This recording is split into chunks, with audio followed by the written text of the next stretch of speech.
Hello, guys. My name is George Taylor. I'm the founder of Gramersi, and today you're checking into the Gramersi VODcast. Today's guest needs no introduction. We've got Tim Campbell on the show. How you doing, Georgie? Well, I'm doing good. Tim, let's get right to it. So I'll be honest with you, I spent all morning doing my research on you to make sure I knew everything about you. You've got one hell of a CV. I mean, in 43 years, you've done a lot of stuff. But before we get on to all these amazing achievements stuff, I just want to say, could you take us back to those really early days, way before all this apprentice stuff happened, before you had your first proper job? What was life like for you in those days? I don't think I've still got a proper job. I'm still trying to work it out. My mum keeps phoning me and asking me, Tim, are you okay? Are you going to pay the mortgage? I said, I'm all right, mum. I've sorted myself out. So my mum's really important to me, actually. So going way back to early days, I grew up in East London. My mum came over as a Jamaican immigrant in the kind of Windrush generation. And essentially, I was one of three kids brought up in a single parent household where we had three different dads and we grew up in really disruptive kind of upbringing. But the one center focus was mum. Mum was the one who was always there for us, made sure we had our the stuff that we needed, not the stuff that we wanted, because we wanted a lot of stuff, but we always had love in our household. So that was the main focus. And we learned from a very early age, look after each other and everything else be sorted. So I went to a comprehensive school in East London, St Bonaventures, where I'll tell you some interesting stories about that later, as well as then growing up in and around East London. So that really gave me the focus around working really hard, spotting people who were trying to BS you because you had to be have your wits about you when you were growing up in those kind of areas, or you'd walk home with no trainers one day. And then also it was really focused on us going through school and getting the best out of education we possibly could. So mum was a strong advocate around education.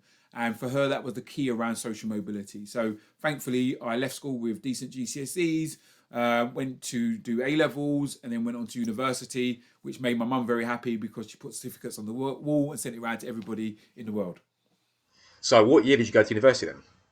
Gosh, you're asking questions. I'm 43. You remember? You got to give me some time. I've got to add all that stuff up. So I can't remember the exact year I went to university, but it was in the early 80s, obviously.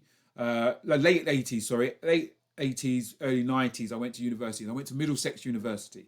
So it wasn't a red brick institution. It was an old school polytechnic, but for me, it was really about fulfilling my mum's dream. My mum wanted her first and oldest child to go to university because not having the opportunity to go to school herself, university was an education was a big part for her. So I went to Middlesex University. I was relatively lazy in picking my choice because I picked the one that was closest to me but furthest enough away that I'd get my own flat because I need to get out of my mum's house. But also, I didn't really do any huge research about the type of universities I could go to, the courses I was really going to study. It was more so about it was fulfilling a dream for my mum, and also I didn't really know what I wanted to do as a career, so it was a nice thing to do as a diversion. And much aligned from where the young people of today are, I had the luxury of picking that because there was grants to go to university, there was options to do different things. Where many of the kids now who are having to pay 9,000 plus in terms of student fees are having to make real sensible decisions about is university right for them, but more importantly, what are they going to study at university? Because by the time you come out, you want to have something that's actually going to lead to a job. And the speed of the economy at the moment, that's not always an always easy pick for these young students. It's not. The thing is, I think the biggest thing that stands out there is that these days, if you go to university, it's not that much a big achievement anymore. In fact, most people do it, don't they? Let's be honest. Most people go to university these days. It's kind of the done thing, it's the given thing. If you say, "Hey, look at my degree certificate," there's nothing special about it anymore. But back in your day, like you say in the late 80s, early 90s, that would have been a phenomenal achievement back then, and that would have been something that would have been done by the minority, and also the value of that degree at that time would have been worth so much more than it is these days. And I think I can imagine your mum must have been jumping for joy when you finally got that degree, because I mean, what an achievement at that time. Do you know what I'm saying? She was really proud. She was incredibly happy in terms of where it is. I suppose the difficulty for me is that I didn't really know what I wanted to do with it because I picked psychology, but I didn't necessarily want to be a psychologist. I thought it'd be cool to analyze people's brains and then be the cracker of the time to find out what they were up to. But the reality is, it was much more intense than I imagined, and actually more interesting than I could have imagined. But going through the process, I realised I didn't want to be a psychologist, particularly an occupational psychologist. The only thing I challenge is that lots of the young people may feel despondent about their degree because there's so much talk. We are currently in the UK, at the very least, at this time. We're focused on a National Apprenticeship Week. So lots of kids are thinking about, do I take a degree or do I go and do a vocational apprenticeship qualification? I don't think there's really a battle between those two things, if I'm honest with you. I think it's different strokes for different folks. Some people are going to be more academic, some people are going to be more vocational focused, and therefore should pick the qualification that best suits them, but also suits what they want to do in life. The only problem I have with that whole conversation around education is that our education system is very slow to change and hasn't kept up with pace around the market. So I'm dealing with options and futures trading in the stock market and the capital markets at the moment. And there is no one in an education facility that I'm aware of at secondary or even primary school level, because I think you should start early, talking about these changes or opportunities in the marketplace, about how you can get a job trading in the stock market as well. That's not a conversation that most people are going to be having. You could be studying economics, but how many people are telling you to think about a career in that particular field? So my point is, the whole focus around education needs a huge shake-up, in my opinion. And I think our education ministers, because they change every single week, it seems, need to really be focusing not on whether or not someone should have an A level, an O level, or have a degree or an apprenticeship vocational BTEC qualification. They should be focusing what do we need in our economy to make us a successful country? Because as a proud resident who had built up a life, my children go to school here, I'm really bought into making sure our education system suits the population it's supposed to serve. And at the moment, I don't think it's doing that, because it's still predicated on how many qualifications can you walk out with, how high is your degree. But I don't care how high your degree is if you can't write an email, if you can't shake someone's hand and have a conversation about sales, or if you leave not understanding the difference between good interest and bad interest, financial literacy, the skills that you need to function in a common environment. Our education system is still predicated on preparing kids to go and work in factories or fields, given our summer holidays that we have, because that's when everyone would have to go out working. When now, what we're finding with homeschooling, being forced into that situation, we might have to really think of a radical shift about how we train and educate people for the future, given the massive changes that are happening in our economic conditions.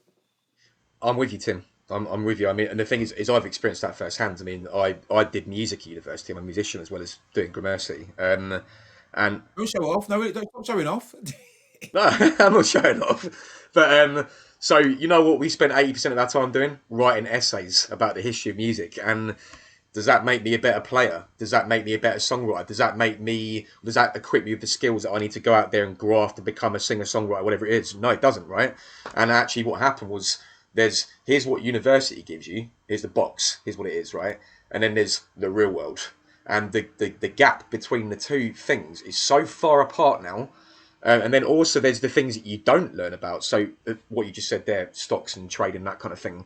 It's like, a great example of that is that what is the most in-demand skill at the moment? It's software development. You know, Facebook, Google, everyone wants to work for these tech startups, right? Or they want to start one. They want to start a tech startup, yeah? Now, if you're not learning how to code at school, how can you expect children to feel this massive skill demand in the economy if the schools aren't preparing the children from a young age to be made aware of that that's actually an opportunity for them? So I agree with you, and there does need to be a massive fundamental shift, so much so.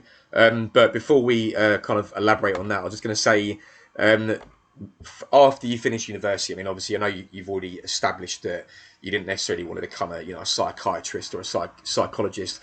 However, you did end up working for the London Underground. But what I don't know is there a gap between the two? So was London Underground your first company you worked for, or did you have what went on between that? So my first job after completing my degree was working for London Underground, but it started even before then, because although I got a grant at that time to go through to university, because of our socioeconomic conditions, I didn't have enough money to lived a lifestyle where I could focus 100% on my study. I had to work at the same time. So there's lots of institutions who actually categorically tell you not to work because you will not have enough time to focus on the qualification you're doing in order to be able to go. I couldn't have gone to university if that was the case, because there would be no way for me to live. There would be no way for me to get enough money to buy shopping or the pot noodles, as the proverbial student always used to eat.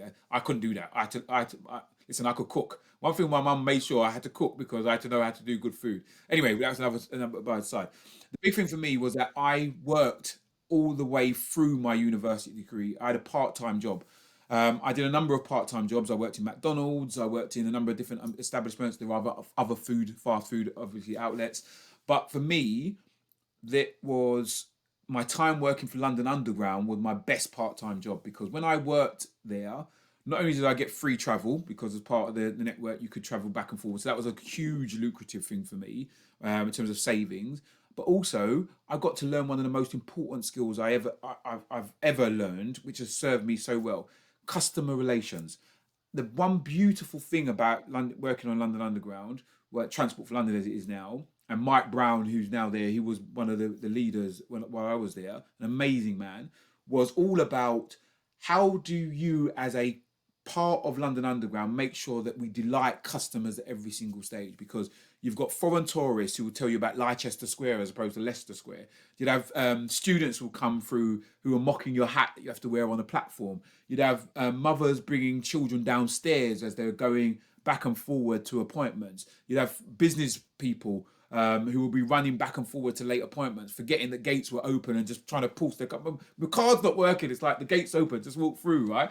But essentially, that mix, that vast array of personalities, of attitudes, of different ways of working, of speaking, of integrating, was the best experience ever. Because working in the real world, no matter what business or industry is, whether you are a coder or a data scientist, which is the popular thing now, or you are someone who wants to be a brickie or a sparky, whatever end of the spectrum you are, you're always going to have to interact with people. So whether you want to be an entrepreneur, you want to be a financial advisor, you want to be a doctor or a lawyer, all of those skills, it comes basically down to people interaction.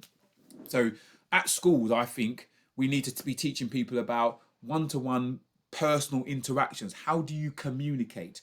We should be training people, like programs like DebateMate and other things, training people to use the most powerful thing they have, their voice and their body language, to get their point across. In addition to that, I think we should have supplementary skills which are about understanding the legal profession, understanding law and understanding what the power of law is, understanding politics and its impact on you at a rudimentary level, at least, so you have an understanding of it. You don't have to become a politician, but understand how it works. And then also understanding about how financial literacy really works, how money works in the market. Because if you understand those things, then actually you can go out into the world and make your choices. You can still become a musician, you can still become a doctor, you can still become a lot, you can still become a footballer, but at least you'll have the common ounce to realize, you know what, that terms and conditions I'm signing on that credit card, I might need to read it a couple of times because it might be taking me into a bad situation. Do you know what? That agreement for contract of employment you're giving me, I'm going to read that again. So that learning of customer service was brilliant for me at the beginning, and I learned those other supplementary skills later. But working for London Underground all the way through allowed me to build up some income while I was studying, so it put me in a nice, comfortable position. And those, what are horribly called softer skills, but more interpersonal skills, were really, really important in terms of building my confidence as an individual, because we've got a lot of kids now who are working in their bedrooms, literally, because of the COVID pandemic, who aren't learning those interaction skills. And yes, it's great that we can talk over this divide, and I love the power of that platform, but actually there's nothing like meeting someone, seeing the whites of their eyes, shaking their hand, watching their body language, and vibing off them, mirroring them, negotiating with them. That kind of stuff is really important. So as soon as I finished my degree, I could actually walk into a job because I was the internal graduate who had qualified while working for London Underground. It didn't make it easier, but it meant I had a pathway. In retrospect, I probably would have advised my younger self to look around in the job market at different opportunities. But coming from a social background which was deemed working class, which was automatically defaulted to be a Labour supporting kind of environment, I saw nothing wrong with naturally gravitating into the public sector. But there should have been somebody to sit down with me and say, well, have you thought about the private sector as well? Is there something else that you might want to do? But I have no regrets. It is what it is. And it was great to be able to go straight from working on the underground to actually being a graduate trainee in the actual program. And then something pretty crazy happened. This brand new TV show concept comes along, which at the time I can imagine when you saw that you never knew what that would go on to become. That show, BBC Apprentice, is now like a household name. It's a household brand. Everybody watched it with their grandparents. Everyone loves it. You've got some great success stories that come out of that. You being one of them, and so I mean, knowing that now, knowing that at the time you weren't aware how big this thing was going to get, what was it that made you do this? Like, because I mean, I guess what I'm trying to say is that if the headlights comes out now, the next season the Apprentice come up, people know what they sign up for. When you did it, you had no idea what you signed up for. So what was it that made you kind of do this and get into this? It is mad thinking about it now. It's like, what? It's 15 years ago. It's unbelievable. Back then, the internet wasn't as big as it was, let alone Facebook, social media, all this stuff. None of this existed. So, although the program was a relative success already, founded by a great British genius called Mark, um, it hadn't made its way in the UK. He'd done loads of shows in America, like Survivor and everything, and The Apprentice was off there. And there's a little man known, you might know him. He might have taken over the American one. He's gone now. But anyway, so the point was we didn't know a lot about it. So I applied for the show purely selfishly because there was a six-figure salary associated with it. So I just saw it like, hold on a second, I can go from, and don't get me wrong, I was doing all right at London Underground. I was earning decent money compared to really important jobs in the world like nurses, care assistants, teachers. I was earning a lot of money, right? So I was doing all right. But I saw this six figures and I thought, I can go from here to there. Sod it, I'm off, mate. So I put in the application and went around and did it. I did offer it to other people first, but then the day before the application form closed, I thought, sod it, I'll do it because no one was interested. And it was transformational, don't get me wrong. Not the show specifically, because the fame that was associated with going on reality TV shows wasn't there when I took part. That wasn't part of it. Don't get me wrong, we went to nice parties and whatever not, but it was easy to forget the first show because, like you say, it was a test case. It was on BBC Two. Lots of people have arthritis on their remote controls because it doesn't go over to BBC Two. It just skips over the middle for some reason, right? And now it's on BBC One and does lots of different things. But the where I got the most amount of learning was actually when I worked one-to-one with now Lord Sugar in his office in Brentwood, because forget everything you hear about him. The man is a genius, and I don't have to say, I don't have to be sycophantic. We still text each other and whatever not, but he's gone off to do loads of other stuff, and I've gone off to do loads of other stuff as well. But he is a genius. The way that he was able to analyze things, I've never ever seen anybody be able to do similar things. There's only one person I've been able to see who I've worked with at that level, who had that analytical ability. Two people actually. One, you've got Rosaline Blair, who I've worked with for a long period of time. Genius, amazing woman, built a company from ground up to $1 billion, right? And several others in between. And a guy called Lee Hodgkinson, who runs a business called OSTC about different stuff. His ability to see and match things up, genius. But working for Sugar, he could spot what was wrong before you even knew what was wrong. And that risk averse nature to stuff actually meant that when he made a bet, it was usually successful because he'd seen the problems beforehand and therefore could go out and do the stuff.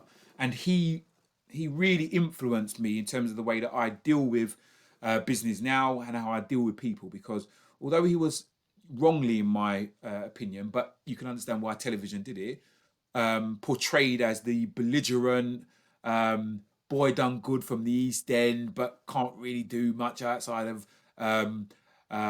Del Boy kind of tactics. That done a huge disservice to a man who had built a company from the ground up that at one time was bigger than Microsoft, that had employed people for years and years and years, and people still work for him. So if it was that bad, they wouldn't work for him. So I've got a huge amount of respect for him. The show was fun, don't get me wrong, but I'd advise anybody never do a reality TV show again.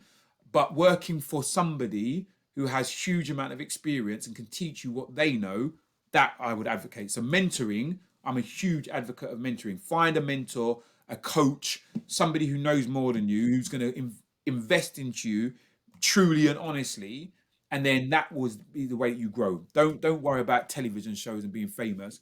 Go and find somebody who's already famous and learn from them.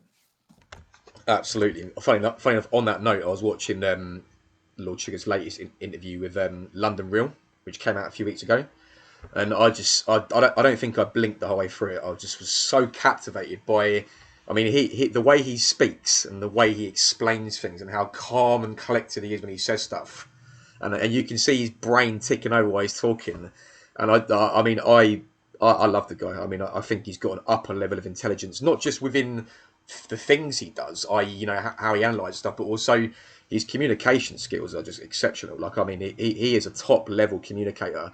It's not often that I can sit and watch something for 2 hours and not want to go and make a cup of coffee or quickly check the Facebook, go and do this, go and do that. But the whole time I was just like that. I was just completely sucked in, and I think that's definitely one of the reasons why I admire him. And also, one of the questions that Brian Rose asked him was, if your friends if you ask your friends to describe why you're successful, or you describe your best trait, what would it be? And his answer was exactly what he said. He said, "I get down to the detail faster than everyone else." That's what he said. Listen, I think his success is a huge part down to his amazing wife, Lady Anne. But amazingly for him, it's about his ability just to see through all the white noise and then focus on what is the problem.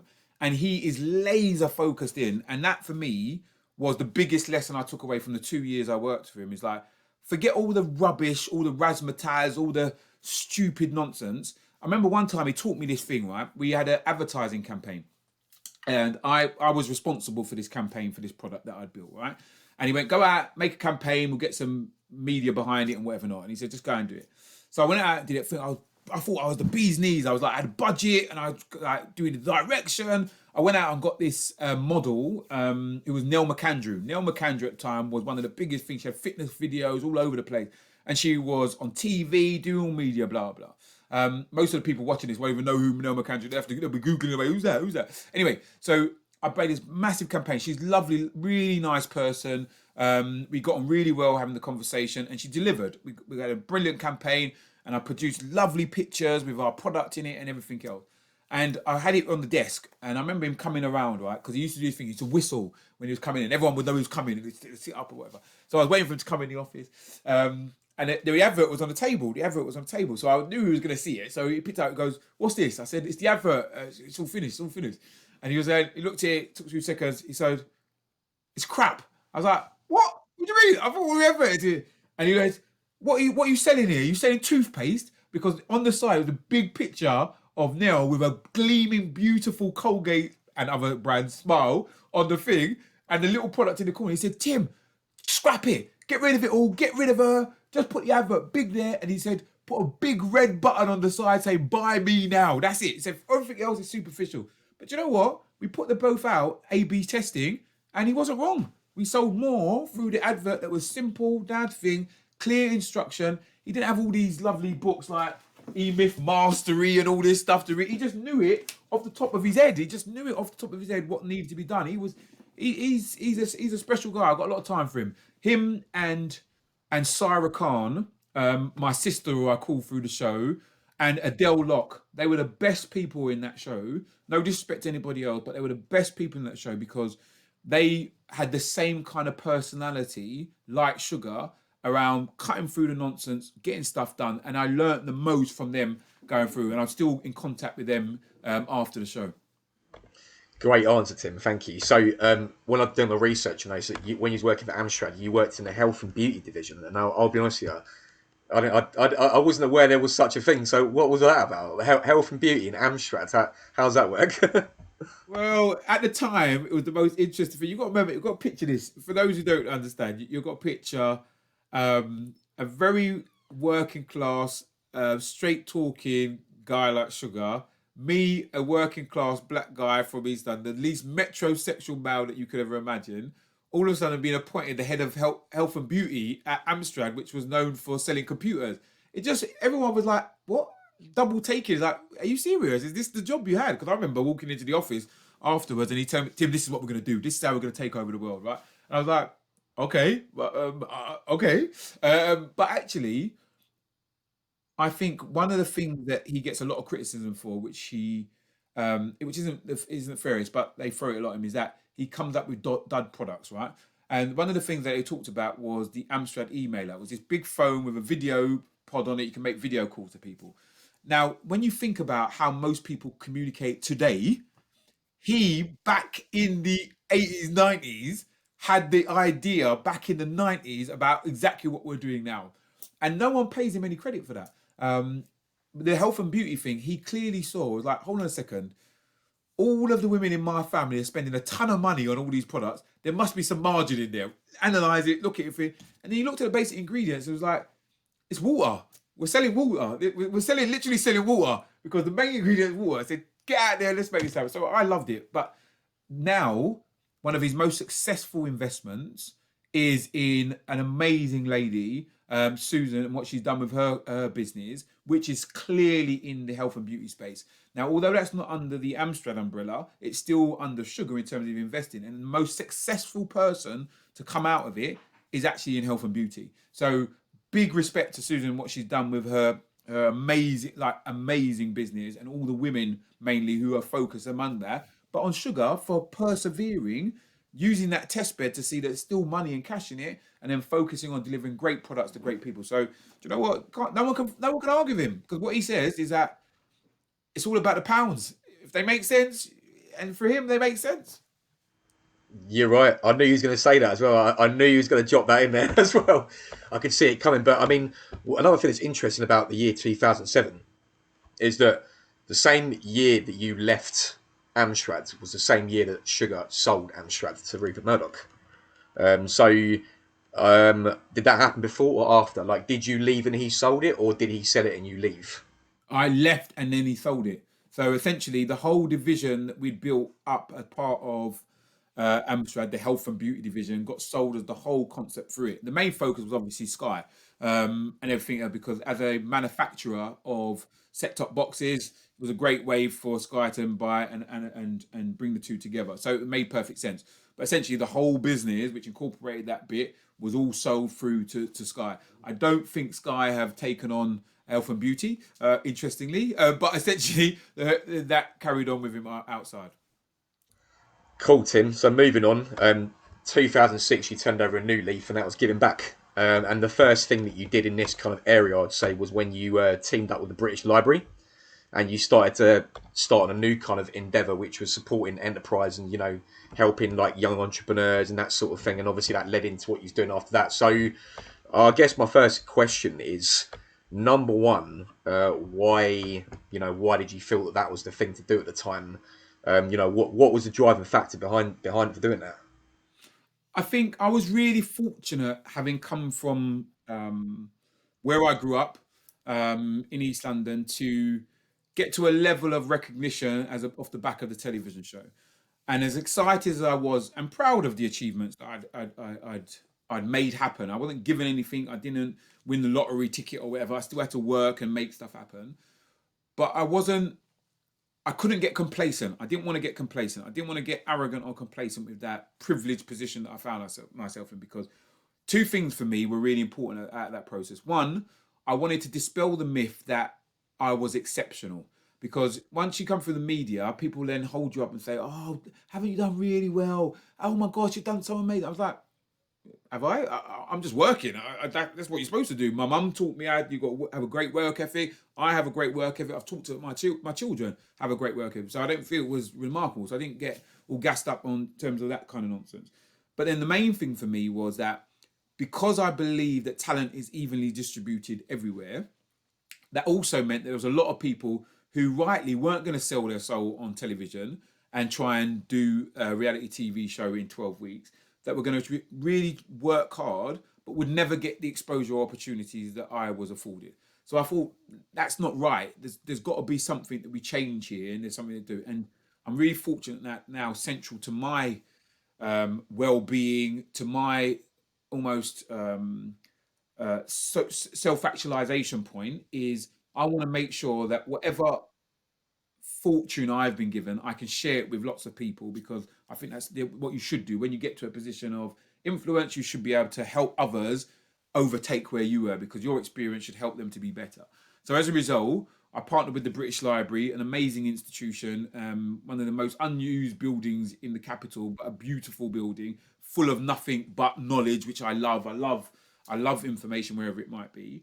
And what I wanted to be able to do was make sure that I advocated to as many different people the way that they could grow their own investment in themselves, because the more that they put in that was good around reading, around knowledge sharing, around networking with the right people, around really challenging themselves, I was going to do anything I could to support something like that. So in partnership with the British Library, but particularly the business and intellectual property centre in the British Library, I did a number of years where, one, I was their ambassador around getting more people to come in to utilise the library if they wanted to start up a business and get it off the ground.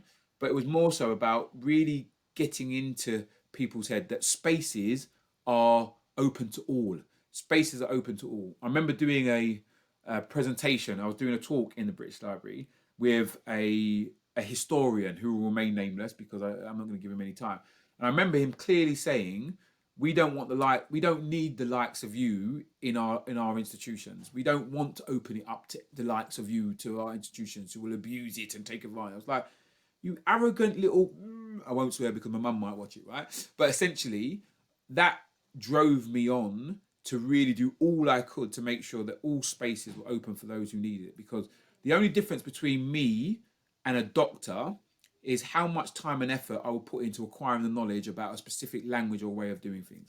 And I think I could do that, but I never had the desire to do it. And it's not downplaying the great work and effort. I know some amazing doctors, Dr. Emeka and Dr. Joy, some of my closest friends, right? But I didn't have the opportunity to do some of the things that they did because that wasn't my pathway. But the difference is access to knowledge and information. And giving people the access to information with that partnership was really important to me. And it was really great that I could share how I'd started some of my businesses with other individuals, how they could do it, but not make the same mistakes that I have. Before we move on to that, let's backtrack just a little bit here for a second, right? You'll see why in a second. So now, obviously, that was a natural step for you to make with Bright Ideas Trust. However, you got into health and beauty, and you considered the idea, or you toyed around with the idea of doing perfume. I don't know whether you robbed that idea from Lord Sugar or what, but something happened there. So talk about that, and then let's get on to the Bright Ideas Trust. So interesting. So basically, one of the things you have to really acknowledge in life is your ego can really mess you up, right? And I think particularly men, but it happens with women as well, but particularly men, you let the ego drive your decisions. Now, for me, I was successfully placed within Lord Sugar's company and was doing really well. And we got to a point where we're like, what are we going to do next? And I said, you know what? I'm going to go and start my own business. And I thought, you know what? I've been doing all this for so long for Sugar. Sorry, I'm going to do it for myself. I'm going to create a man's grooming range, because this was before the time where it was just commonplace for men to really consider about what they do. And I'm going to make it really, really cool for people to take care of their skin, about shaving and anti-bump treatments and you name it. It's going to have all these lovely vitamins in and take over the world. And I put all the money, so basically, because I didn't know what to do with all the salary, I put quite a bit of the money I'd saved into this endeavour. And it failed catastrophically. It was a disaster. Not only did we get calls from people saying, you do realise how much we spend on marketing in this particular field, and if you haven't got a marketing budget to compete with us, you're never going to do it, to going to speak to likes of Selfridges and others and speaking to their buyers about taking on the product, and then realising I had to pay lots of money through marketing to get it all done and promote it. So we had relative success in terms of the initial conversation, but I didn't fully understand the marketing of a consumer good like that in terms of what it needed. I didn't really understand the marketing to a demographic that had never before really embraced the stuff. Now we've got men wearing mascara and doing whatever they want to. That was a completely different world from where I was beforehand, where looking at anything close to a moisturizer was like criminal. Although most men were secretly stealing their girlfriend's moisturizer and using it anyway, but no one admitted it, right? So anyway, so going through that, building up the plan, getting everything together, and eventually launching it, and then within 6 months, the thing crashing and burning, and I lost all of my money. That was incredibly frustrating. Not only was it really humbling because I've been riding this wave of success, as it were, where everything had been going in the right direction. And this was the first major obstacle in my life in terms of when things have happened bad, but I'd always overcome and moved around. But this was the first major one because it was public. It was out in the public arena. Like, Tim's going to start his own, and he's like, "Where's the company?" "Oh no, it failed." "Oh, you're not a great success. How did you win the Apprentice?" "Oh my gosh, your business failed." And at that time, I was crushed because I was worried about the exterior perception. I was worried about the pride of it. And because it failed, I felt, do you know what? I was a failure. And what we have to remember in today's world is that people are often not the things that they do. So I can be an idiot, but it doesn't mean I am an idiot. I can do an idiotic thing. It doesn't make me that way inclined. I can be foolish in my mistake. Doesn't mean I'm a fool. If I learn and understand how that took place. So with that experience, I sat on a beach in Brighton. I cried. I cried a little bit. Drove my very fast motorcycle that I was going to have to sell because I'd lost all the money. But then, you know what? I realised that, do you know what? You're allowed to make a mistake. You're allowed to fail. You're allowed to mess up and it not go right as planned. As long as you then go off to do something different. And now, retrospectively, I wish I could have looked forward and see what it is. That failure was actually probably the best thing that happened because it stopped me going down a road that probably wasn't going to be successful the way I was planning it.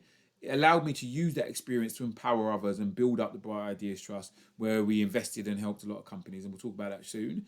And then it allowed me to remove pride from my repertoire. I don't have it now as a calling card. I don't walk into rooms where I'm arrogantly think I'm definitely going to win. I walk into rooms risk mitigating for the things that could have gone wrong. Understanding, just like Sugar taught me, understand what can go wrong and then fix it, and then know that you can only then go the other side, which is to be right.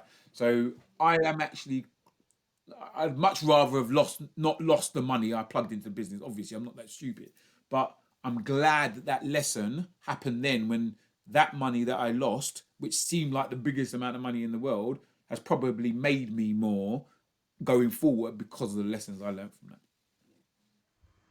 I've been there, Tim, many times. I've done the same thing you've done. Trust me, I've done. I had a successful business. It does. I had a successful company that ran for 5 years. It was like this, just upward trajectory, making some serious cash at one point. 2017, and then we had this thing that was going to scale up. I made the stupid mistake of, because it had been successful every year up until that point, obviously it's going to succeed the next time, right? So what do? I bet the farm, mate. I put the whole bloody lot in it. Every penny I had went into that one thing, and I based that. Now, to give myself some credit, it wasn't a gamble. It was made on a calculated decision on the fact that I'd succeeded previously, right? Guess what happened? The whole thing toppled down. I went bust the next day. It was a devastating day. So obviously, Bright Ideas Trust, that came next. I'm going to ask you a controversial question here, just a little bit. What made you guys different to the Apprentice Trust? Really, really great question. And I think the important thing is that when I started Bright Ideas Trust, I went to see Martina Milburn and had the conversation about what I was planning. So as the head of the thing, we had several conversations around what it was. And I have a huge respect for the Prince's Trust in terms of, I went to the 25th anniversary, I remember, and hearing Prince Charles speak so passionately about what he'd done. And one thing that struck me at that conversation, he said, I wish we'd kept the data of everybody we'd started with at the beginning of this process, because when you start up something, it's a nice initiative, blah, blah. And he says, we've never been able to capture every single person at the beginning stage, at least, who went on to build successful companies, go into different things, but they're much better at it now and they capture it all. And Martina just came in and revolutionized the whole thing, and it's amazing in terms of what he does. The big thing for me, seeing the amazing people that have come through. There's one guy who created a business called Cashflow. Amazing business, right? and his success off the back of that probably would have paid for 10 years of work through the Prince's Trust, right? Easily, would have easily done it in several different ways. But the reality was that they were never able to capture that information and then found. So I sat there thinking, do you know what? What if you were able to, everyone you invested in, you got them to you got to own a bit of that company. So therefore, when they were successful, they paid it back. Because if you give them some stuff at the beginning, why don't they give it back to you? And I was like, oh, that's really interesting. Because looking at amazing leaders like Dwayne Jackson, as I talked about, who were part of the Prince's Trust program and gone on to build brilliant companies that sold for in excess of 20 million. If I had 20% of that company that went back into the Prince's Trust, imagine the recycling of that money, what that could do in terms of how other many people could help, etc. So I thought, do you know what? Why not do this? And it was like, well, no, we can't really do that. It's not the way we do things around here, blah, blah, blah. So I thought, you know what? I'll do it. I'll do it then. So essentially, the differentiator for us was that our mentors were all successful entrepreneurs. So they had to be involved in entrepreneurship. We did education to demystify what business was, because most people say, well, I can't do business for these types of people. It's like, listen, if you can pay your phone bill every single month, you do business. You understand the cost. You understand you've got to have income to do that, etc. You can get the rudiments of business are not that complicated. The uniqueness of the idea is where the juice actually happens, and that's more interesting. And then it was also about, we gave more money to startup companies than what the Prince's Trust was. But for us, it was never a competition, because very early on, we brokered a deal where the Prince's Trust would send us candidates who had reached a certain scale and then needed to go to the next scale of it. So we had a brilliant relationship, and there's been some amazing people who have helped through that. So the likes of Margaret, who was one of our original chairs and supporters, Clem, the amazing legend, who's doing all of our accounts and looking after our beneficiaries, plus all the other teams and mentors and advisors and trustees who had been part of it. But the big thing for us was that we wanted to not dumb down business. We wanted to treat it like a venture capital company, where we would take equity in the business, because then we were incentivized as much as the person to help them to win, because the more they won, the more money we'd have to recycle into the vehicle. Love it. Is it still going? No, we've stopped now, because last year we closed down Bright Ideas Trust, but it ran for 10 years. We helped over 700 different companies start up. We raised in excess of, well, just under 4 million quid, actually, 4 million quid. And many of the businesses that we supported are still running today in terms of doing their stuff out in the market. So I'm incredibly proud of what we did, and thousands of people who were educated. So I'm incredibly proud of what me and the whole team around Bright Ideas Trust did. But just like life, things are for seasons. And sometimes you create something there. And what I love now is that we started when nobody was doing this, right? When we started over 12 years ago, nobody was doing this. No one was investing into kids from disadvantaged backgrounds. No one was investing into kids who come out of prison. No one was invested into mothers who were in abusive relationships, who were then trying to build up their lives again.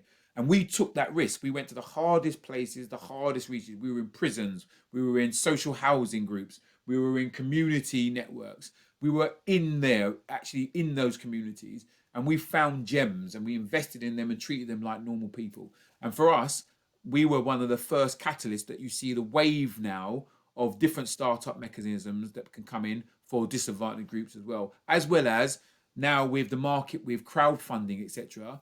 You can literally go out and create a business idea and get funded from the market. So there's lots of different ways that didn't exist when we are. So rather than being arrogant and think that we need to last forever, it was like, okay, are we best serving the market, or are there other ways that the market can get served?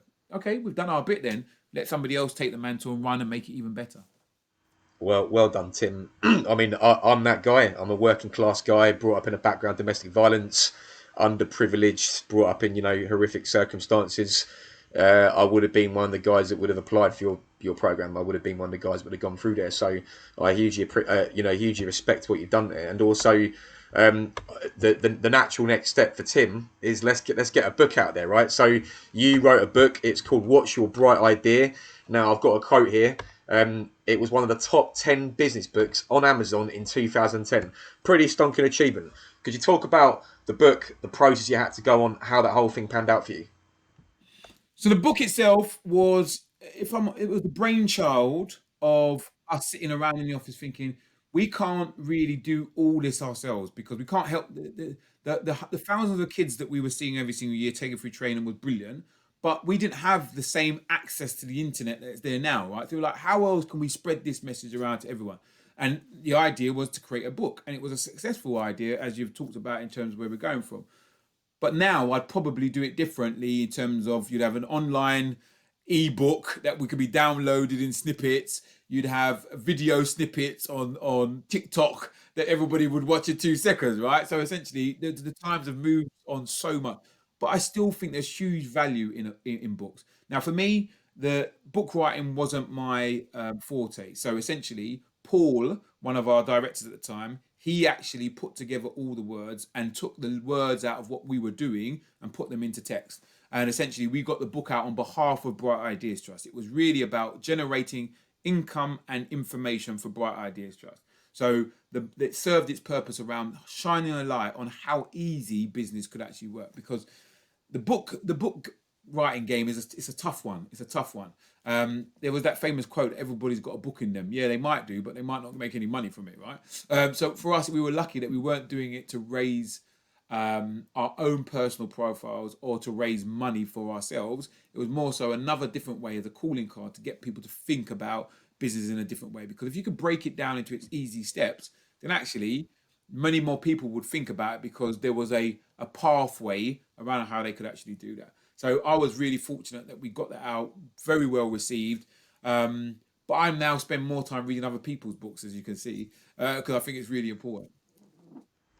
So it was announced in the 2012 New Year's Honours List that you were to be made a member of the most excellent order of the British Empire, in brackets that's MBE obviously, for services to enterprise culture. Well deserved. I can see that you met the Queen. Tell me about the whole experience. So the experience was amazing.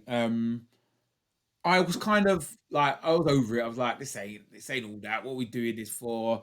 Um, it's like I don't really buy into the whole empire thing. It's kind of thing, but actually, what it was an acknowledgement of the team's hard work. I was collecting the honor on behalf of our team in terms of what we've done and my own personal endeavors, working really diligently around promoting apprenticeships and getting stuff, kids into employment and other stuff. So the acknowledgement for the work which benefited the country which I was living in, that was the reward and recognition. But I took it on behalf of a wider team who had also contributed huge amounts of knowledge and information and support and time into making that actually happen.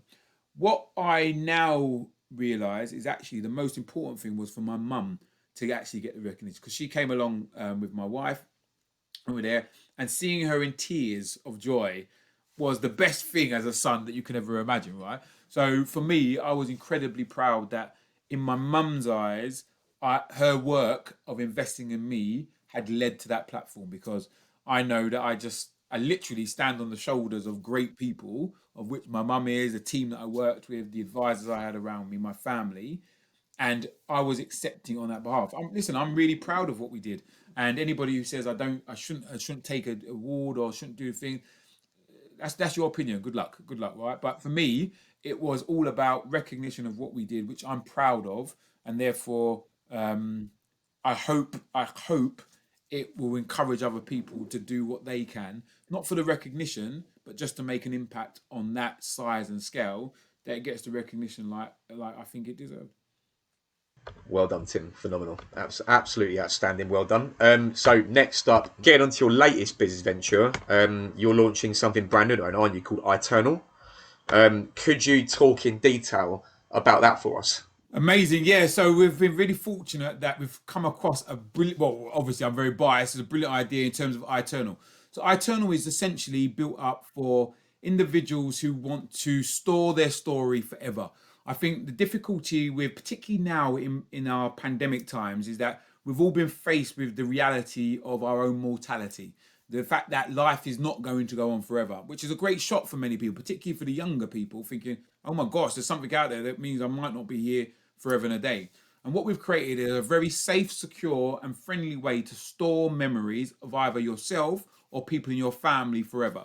So there's opportunities to do it via social media platforms or whatever not, but they're curated conversations where Eternal offers you a one-stop shop ability to save, record, and share your memories forever. So whether or not you've got a mum or dad who's slightly getting older and you're worried about them not being here forever, you've got friends you want to make sure you can share that first time you went on your hen do, the first time you bought your house, whatever it might be, or you've got memories that you want to pass down to your children to tell them about what you were like when you were younger. Eternal is the one-stop shop which allows you to do that. The good thing for us is that if anybody's ever watched things like Black Mirror, there is the whole thing about what happens if you're not here, what happens when you're gone. And what we think is that unfortunately we've lost people who have been close and around us. And we think, well, what if I ever wanted to hear their voice again? What if I wanted to ask them a question about what did they do at university? Or why did they meet their parent or their partner in life? How did that come about? All of those things, unfortunately, when somebody passes away, they're lost. So for us, it's a big opportunity for us to curate a sensible conversation in the way that you would want to do it, which can be passed on forever, which allows people in your network to come in and find out, oh my gosh, you love that. Oh my gosh, you did that. That was your holiday. Oh, I can understand when you bought your first house. All those different things that we might not be able to do.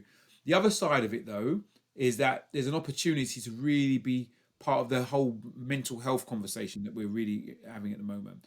And if you are somebody who's had substance abuse or alcoholism or depression or divorce, or on the other side, when you've been really successful about building a business or keeping a family or being a parent, all of these uh, life stages, people can tell us their perspective, and we're going to have the largest library in the world of stories which people can interact with. Because I love the fact that if I can hear that you have set up a successful podcast business, then I should come to you about find out how did you do that?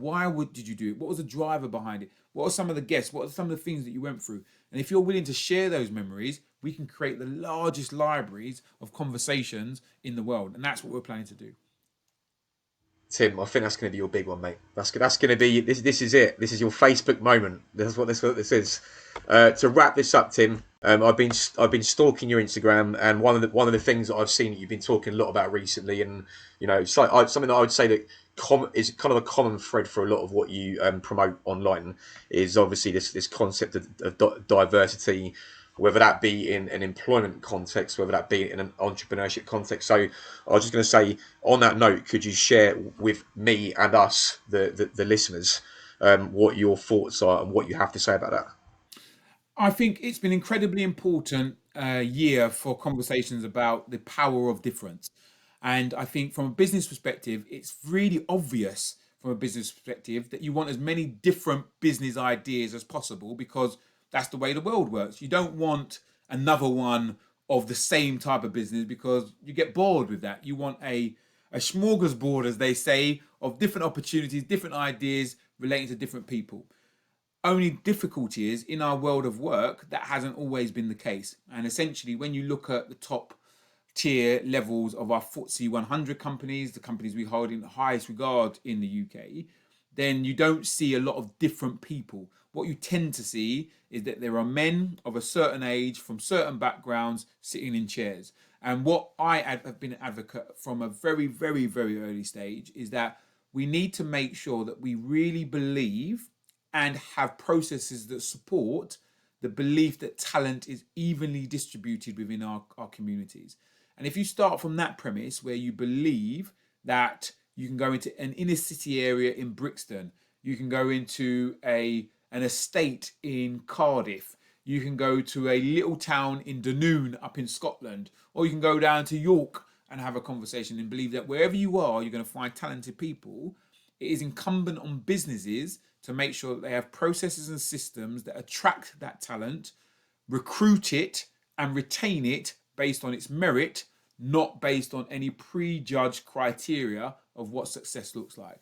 Now, for me, I've always been a great advocate. I've been called an aware feminist because I truly believe that the starting point has to be around making sure that women have an equal platform to men. Because me, as a child brought up in a single parent household with a very strong mother, that's always been a really important thing for me. And not as an arrogant, privileged man who can walk in and say, yeah, we need to look after women. No, We just need to create a common conversation where both sides are able to talk at the same level and be respected as such. But my point is that if you believe in any level of inclusion, where people should be included into conversation, then the intersectionality of that conversation means that you have to believe it for everybody. So if I believe that women should be at an equal place at a table, then I also believe individuals from the LGBTQ plus communities should have an equal place at that table. I also believe that different ethnic groupings should have an equal place at that table. I also believe individuals have different uh, educational pathways should have a place at that table. So I believe that if you stand for one element of diversity, then you have to stand for all because you can't separate them out. So as well as those who champion pride and the power of the Stonewall riots, then you have to acknowledge and stand next to those who are supporting the Black Lives Matter movement because essentially they're arguing for the same thing, which is inclusion and equality. Equity is the key that we're all trying to drive for. So from my perspective, I think diversity and inclusion is a necessary conversation for every person in business at every single level. And particularly our leaders have to make sure that we have inclusive environments which attract, retain, and allow talent to thrive and grow because that's how we're going to be different. And this is not a woke moment for people. It's actually a financially astute model because if I am shutting off my business to 50% of the population with regards to women, or globally, ethnically diverse groups, which are not the minority, then essentially it's a business imperative to make sure that I have difference. The difficulty is that sometimes we live in very sheltered views of the world where we don't see diversity, so therefore we don't think it's an issue with regards to our workplace. Now, for me, I make sure and try to use any platform that I have to say, do you know what? You all need to check your conscious and biases and make sure that you are just like creating platforms where all you care about is how well you can do the job, but also am I making sure I'm opening the job to as many different people. So one of my main focus at the moment, at this moment in time, outside of some of my business endeavors, is working with a company where I'm the regional head of Africa and of talent attraction. And that is with OSTC about bringing traders into our business. Now, I believe passionately, just like the city was open to the working class populations of the East End, I think that the world of trading should be opened up to as many different groups as possible because once you learn the skill, the market is really the most level place where equality is obvious. There's someone going to buy, someone going to sell. That's all that matters. It doesn't matter who you are. You're behind a keyboard typing away. Someone's going to buy, someone's going to sell. The problem is, once again, what we talked about before, lack of access to information. I'm now saying that if somebody wants to get involved in trading properly, not FX, gold, or Bitcoin, cryptocurrency nonsense that someone will sell for a $4.99 course, download an ebook. I'm talking about a long-term, sustainable career in trading. They should come and see me. Find me on LinkedIn or somewhere, and we can have a conversation. How you, after a year, could be the person who is generationally the one that's going to change your family line by starting a business or working in a business where the business focus is around trading on the capital markets. Tim, let's wrap it up there. Perfect place to stop it. I just want to say this has been inspirational, uplifting. I've actually found it quite emotional. So it's been Really powerful, brother. Thank you so much for sharing as well from your end. It's been great to be part of your platform. Thank you so much for inviting me. thank you. I mean, honestly, it means a lot, and I think this is going to hit a lot of people. So thank you so much, everyone. That was Tim Campbell MBE on this week's episode of the Gramersi VODcast. Thank you for checking in, and we will see you next week.